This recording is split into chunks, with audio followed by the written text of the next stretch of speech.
This segment is brought to you by 4th Avenue Auto Repair.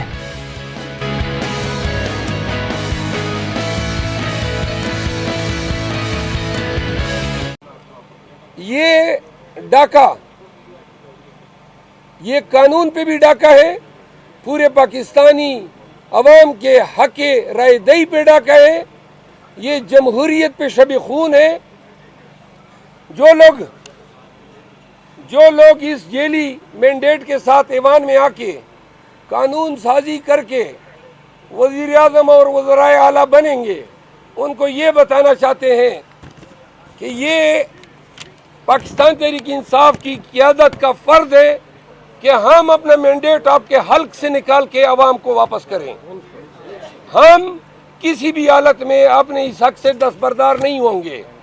ضرورت پڑی تو خان صاحب اگر ایجوٹیشن کی کال دیں گے، قطع نظر اس کے کہ ہمیں 9 مئی کے نام پہ ڈرایا جا رہا ہے، 9 مئی دوبارہ ہو یا 10/12 ہو، پاکستان کے لوگوں کا جو حق ہے وہ ان کو ہم دلائیں گے۔ یہ قیادت کا فیصلہ ہے۔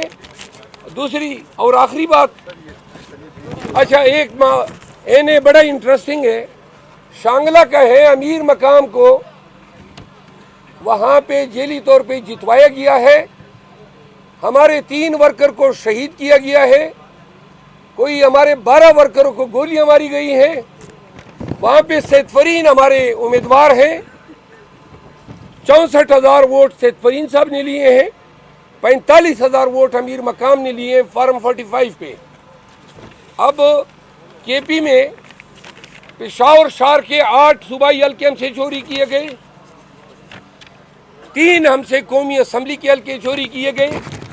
بلوچستان میں آپ کو بتا دوں 7 قومی اسمبلی کے حلقے ہم سے چوری کیے گئے ہیں اور 23 پروونشل اسمبلی کے حلقے ہم سے چوری کیے گئے ہیں۔ پاکستان کے عوام نے بلوچستان میں سب سے زیادہ مینڈیٹ دیا ہے پی ٹی آئی کو۔ لوگ کے پی کی بات کر رہے ہیں، جو فارم 45 بلوچستان سے آئے ہیں وہ ایران کن ہے، وہاں پہ تمام پارٹیوں کا بستر گول ہوا ہے۔ سندھ میں حکومت سازی پی ٹی آئی کا حق ہے، تمام صوبائی اسمبلیوں میں ہمیں پی ٹی آئی اور ایم کیو ایم کے بغیر ہم حکومت سازی کر سکتے ہیں۔ مرکز میں یہی صورتحال ہے اور کے پی کا تو آپ سب کو علم ہے۔ یہ آپ کو ایک اور بھی عرض کر دوں، ہمارے 7 حلقے ایسے ہیں جو فارم 47 میں بھی ہم جیت چکے تھے، ان کو ریوائز کیا گیا، ریوائز فارم 47 بھی ہم آئے ہیں، الیکشن کمیشن لائے ہیں۔ پی پی 122 ایک مثال ہے، ٹوبر ٹیک سنگھ، خاور گادی پی ٹی آئی کے امیدوار تھے، فارم 47 کے مطابق انہوں نے 71,414 ووٹس لیے۔ اب نیا جو فارم 47 بنایا وہ 233 ووٹوں سے ہار گئے ہیں۔ واضح کر دیں کہ جو لوگ نون کے ہارے ہیں، رانا ثناء اللہ اور سعد رفیق جو ان کے سٹالورٹس ہیں، وہ اب نواز شریف کو یہ کہہ رہے ہیں کہ ہم کیوں نہیں جیتے ہیں۔ ان کی بھی شکایات عنقریب آپ کے سامنے آئیں گی، کیونکہ جب نواز شریف ان تمام حلقوں پہ قادر تھا جتوانے پہ، تو شاید وہ ان لوگوں کو اپنی ٹیم میں نہیں رکھنا چاہتا تھا، تو ان کو انہوں نے ہروایا ہے، یعنی ان کو جتوایا نہیں ہے، ہروایا تو عوام نے ہے۔ میں آپ سب کا مشکور ہوں۔ الیکشن کمیشن میں کل اور پرسوں کے مقدمات کی تفصیل انشاءاللہ روزانہ بنیادوں پہ پی ٹی آئی کی طرف سے کوئی دیتے رہیں گے۔ کوئی سوال اگر ہو، میں نے بتا دیا، اگر پاکستان میں بنیادی حقوق اور پاکستانیوں کی آزادی، پاکستانیوں کا حق رائے دہی، پاکستانیوں کو حکومت سازی کا جو حق ہے، کیونکہ یہ حق عوام کو حاصل ہے، اگر یہ سارے حقوق بشمول نواز شریف کو بری کرنے کے، یہ تمام حقوق اگر یہ تمام حقوق، میں ریپیٹ کرتا ہوں، اگر بنیادی حقوق، حق آزادی، حق انصاف، حق رائے دہی، حق انتخاب، حق حکومت سازی، اگر یہ تمام حقوق کنٹرول ہو سکتے ہیں، مینیپولیٹ ہو سکتے ہیں، تو ہمارے پاس تو کوئی نظام ہی نہیں ہے. یہ تو پھر ملک نہیں ہے، جنگل ہے. جو لوگ یہ کر رہے ہیں وہ اس کے ناخن لیں. پاکستان کو تباہی اور بربادی کے راستے پہ 2 سال سے آپ لوگوں نے گامزن کیا ہوا ہے. پکڑو، مارو، پارٹی چینج کرو، گھروں میں گھسے ہو، لوگوں کی عزتیں پامال کیے. اب بس کرو. 9 مئی کے نام پہ ڈکوسلا کیا، ڈرامہ کیا، پورے ملک کو یرغمال بنایا.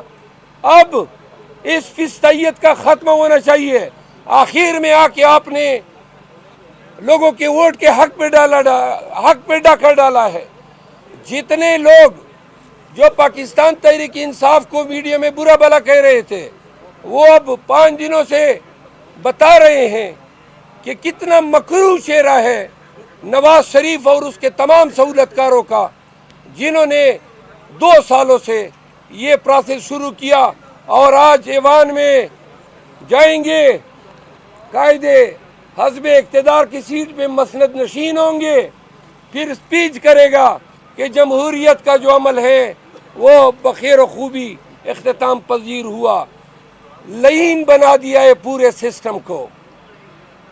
پورے سسٹم کو اتنا بوسیدہ، بدبودار بنا دیا ہے. اور اگر اس کی روک تھام خود ان لوگوں نے نہیں کی، خود انہوں نے 28 ارب ڈالر ہم نے قرضے دینے ہیں 3.5 ماہ میں. 1 ارب ڈالر سے زیادہ ریزرو نہیں ہے. سٹاک ایکسچینج 3 دن میں ریئیکٹ کر رہا ہے. 878 پوائنٹ گرا ہے پہلے روز، یعنی پیر کے دن. کل پھر گرا ہے، آج کا مجھے علم نہیں ہے ابھی تک. تو لہٰذا اوورسیز پاکستانیز نے بھی اپنا انڈیا دیا ہے کہ ریمیٹنسز بند ہوں گی. امریکہ اور بائیڈن کی حکومت جو آج پاکستان میں اس تمام چیز کی آرکیٹیکٹ ہیں، یہ نتائج اب بائیڈن کو بھی ہانٹ کر رہے ہیں.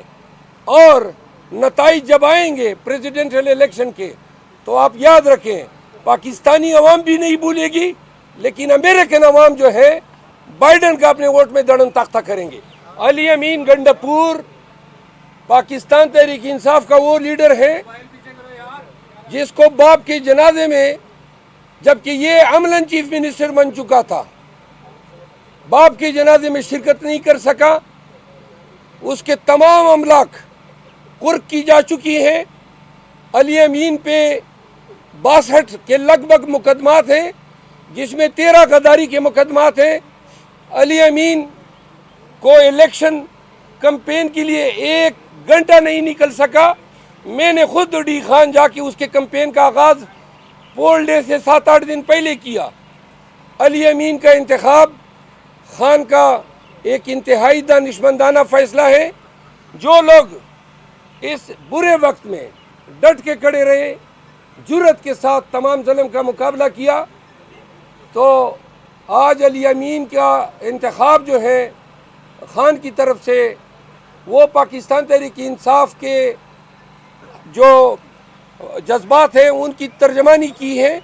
ہم ان کو خوشائند قرار دیتے ہیں. پی ٹی آئی علی امین خان کے ساتھ کڑی ہے اور کڑی رہے گی.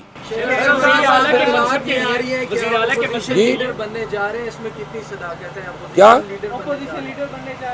اپوزیشن لیڈر شہباز شریف کے مقابلے میں کیسا دیکھتے ہیں؟ اپنے آپ کو تو میں بڑا اچھا دیکھتا ہوں. ان کو اللہ کرے یہ فرائض ملے، لیکن نہ میری کوئی خواہش میں نے ظاہر کی ہے. اگر پارٹی سمجھتی ہے، لیکن خان یعنی پارٹی کو جو میں نے نام دیے اس میں نے اپنا نام نہیں دیا ہے. میں نے 2 اور نام تجویز کیے ہیں. میں نے جو 2 نام دیے وہ میں سیغہ راز میں رکھوں گا. صاحب آپ نہیں سمجھتے کہ آپ کو پیپلز پارٹی کے ساتھ اتحاد کر کے قومی اسمبلی میں جا کر حکومت بنانی چاہیے تاکہ آئندہ بعد کوئی بھی نہ کہ 9 مئی ہو، نہ کہ کوئی مینڈیٹ چوری کر سکے؟ میں آپ کے سامنے واضح کر دوں، کل رات تک